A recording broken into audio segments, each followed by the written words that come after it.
राधे राधे बंधुओं, बहुत स्वागत है आपका इंडिया न्यूज के डिजिटल प्लेटफॉर्म पर। बंधुओं, शिव का पवित्र महीना सावन मास चल रहा है। सावन मास भगवान शिव को अत्यंत प्रिय है।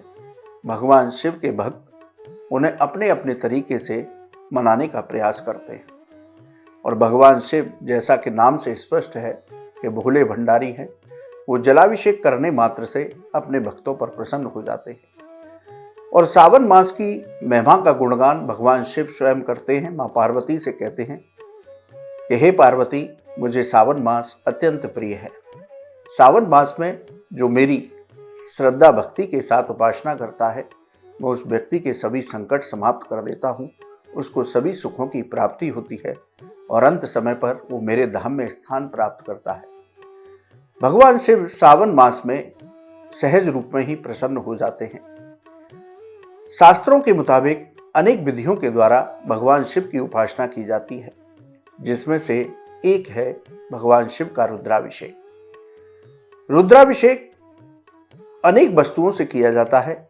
आप रुद्राभिषेक दूध से, दही से, गंगा जल से, शक्कर से, घी से, इन सभी वस्तुओं से रुद्राभिषेक करते हैं। आपके अभिष्ट फलों की प्राप्ति होती है, आपकी मनोकामनाएं पूरी होती हैं। इसी तरह शास्त्रों में अनाजों से भी भगवान शिव का रुद्राभिषेक करने का विधान बताया गया है।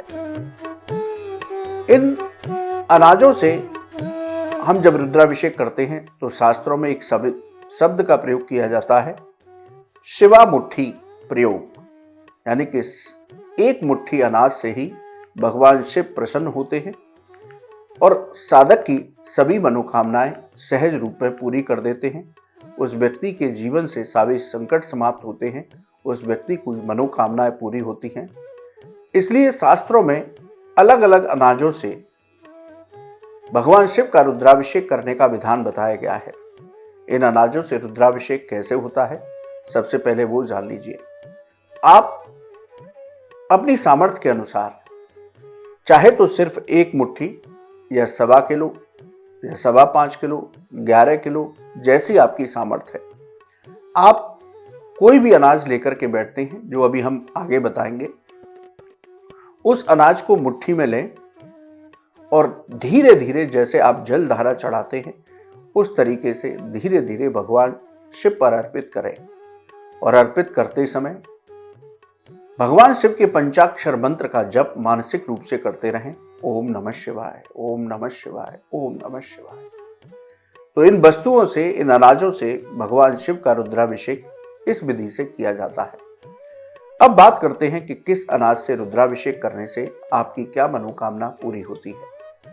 बंधुओं, आप यदि चावल से भगवान शिव का रुद्राभिषेक करते हैं तो आपको धन धान्य की प्राप्ति होती है और परेशानियों से मुक्ति प्राप्त होती है। लेकिन चावल का से जब आप रुद्राभिषेक कर रहे हैं तो इस बात का विशेष ध्यान रखें कि एक भी चावल टूटा हुआ नहीं होना चाहिए। तब आप चावलों से भगवान शिव का रुद्राभिषेक करें। मुट्ठी में चावल ले लें और धीरे धीरे भगवान शिव पर अर्पित करते रहें और ओम नमः शिवाय मंत्र का जप करते रहें। इसी तरह यदि आप सफेद तिलों को मुट्ठी में लेकर के भगवान शिव का रुद्राभिषेक करते हैं तो सफेद तिलों से अभिषेक करने से आपको मानसिक शांति प्राप्त होती है, शारीरिक कष्टों से मुक्ति प्राप्त होती है। वहीं कुंडली में आपका चंद्रमा मजबूत होता है। इसी तरह आप जौ से भगवान शिव का रुद्राभिषेक कर सकते हैं। जौ को मुट्ठी में लेकर के धीरे धीरे भगवान शिव के ऊपर अर्पित कीजिए। पंचाक्षर मंत्र का जप करते रहिए। जौ से रुद्राभिषेक करने से सांसारिक सुखों की प्राप्ति होती है, यानी कि भौतिक सुखों की प्राप्ति होती है।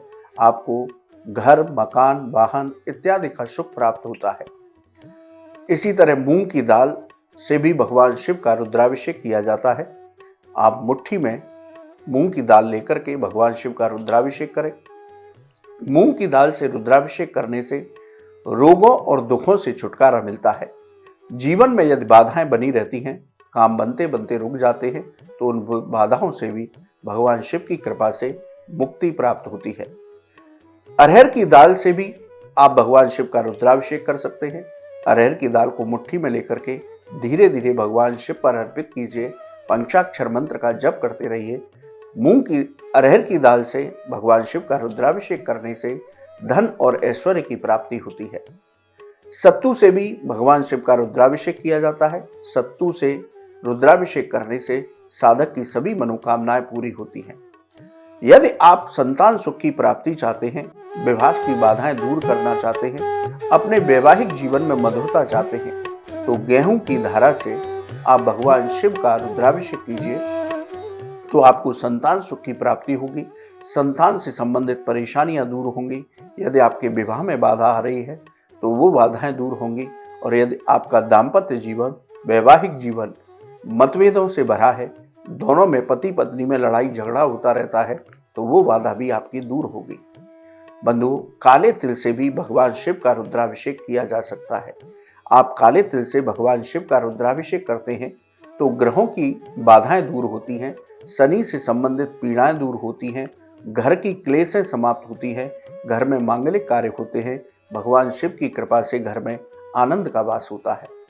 तो बंधुओं, शिव मुट्ठी के मुताबिक आप इन अनाजों से भी भगवान शिव का रुद्राभिषेक कर सकते हैं।